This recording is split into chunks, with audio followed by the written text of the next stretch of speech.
Assalamualaikum warahmatullahi wabarakatuh. Nama saya Nila Ayu Nadila, NIM A1C1200111 dari kelas reguler A Pendidikan Kimia. Baiklah, saya di sini akan menjelaskan praktikum pada percobaan termokimia dan hukum Hess untuk memenuhi tugas ujian tengah semester. Baiklah, yang pertama yaitu tujuan dari praktikum. Tujuan praktikum ini yang satu, untuk mengukur kalor reaksi dengan alat yang sederhana. 2. Untuk mengumpulkan dan menganalisis data termokimia. Dan 3. Untuk menerapkan hukum Hess. Termodinamika adalah suatu cabang ilmu yang mempelajari perubahan sistem secara kimia maupun secara fisik, di mana percobaan ini kita akan menyelidiki perubahan energi dalam bentuk kalor yang mengiringi suatu reaksi kimia atau termokimia. Dalam pembahasan tentang termokimia, kita mengenal tentang adanya sistem dan lingkungan, yang mana sistem adalah suatu yang menjadi pusat perhatian dan memiliki suatu aturan tertentu dan batas yang jelas.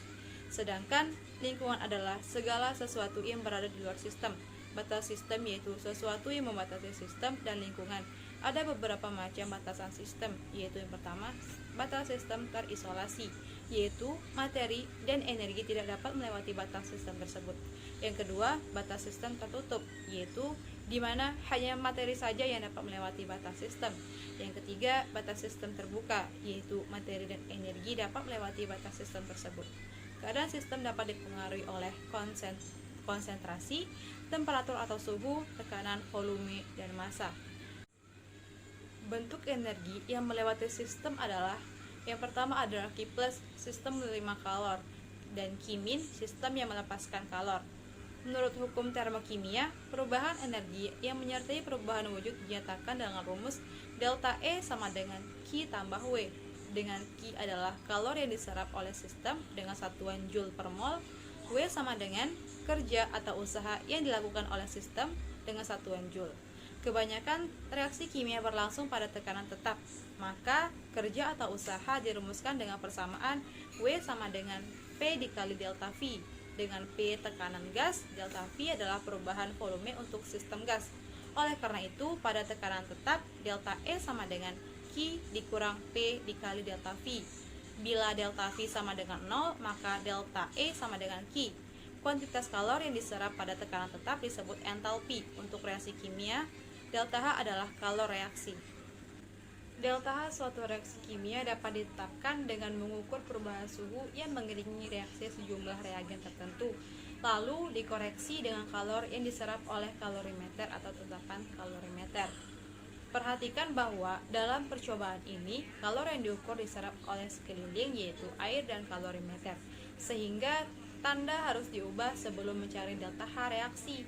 Istilah esotermik dan endotermik dikaitkan dengan aliran kalor dari sistem reaksi sehingga Q reaksi sama dengan negatif Q sekeliling.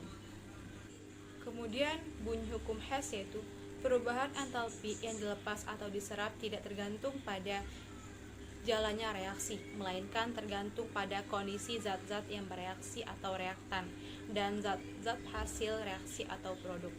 Hukum Hess dapat dinyatakan dengan bentuk diagram siklus atau diagram tingkat energi.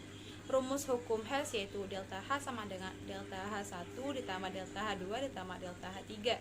Perubahan entalpi suatu reaksi dihitung berdasarkan selisih entalpi pembentukan antara produk dan reaktan. Secara umum, rumus untuk persamaan reaksi adalah sebagai berikut. Delta H reaksi sama dengan delta H F produk dikurang delta H F reaktan, di mana N dan M merupakan koefisien stoikiometri untuk produk dan reaktan, sedangkan sigma berarti penjumlahan dari. Selanjutnya yaitu alat dan bahan. Alat yang digunakan pada praktikum ini 1. Gelas ukur, 2. Kalorimeter, 3. Termometer, 4.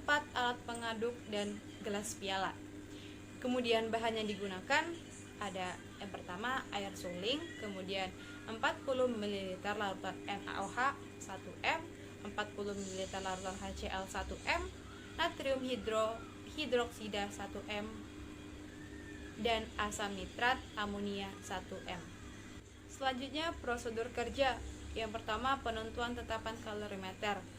40 ml air suling diukur dengan gelas ukur, kemudian dituangkan ke kalorimeter. Kalorimeter yang sudah dilengkapi termometer dan alat pengaduk ditutup, kemudian dicatat hasilnya. Kemudian 40 ml air suling diukur lagi dengan gelas ukur, dituangkan ke dalam gelas piala kering, kemudian dipanaskan hingga sampai suhu 60 derajat Celcius sampai 70 derajat Celcius. Kemudian diukur suhu air panas dengan tepat, dipindahkan ke kalorimeter dengan cepat, dan dicatat suhunya setiap 15 detik sambil diaduk. Suhu larutan maksimum dan perlahan-lahan turun, dicatat setiap 1 menit hingga konstan. Selanjutnya yang kedua, penentuan delta H reaksi untuk asam basa. Yang pertama, kalorimeter dikeringkan, kemudian 40 ml larutan NaOH 1M diukur dan dimasukkan ke kalorimeter.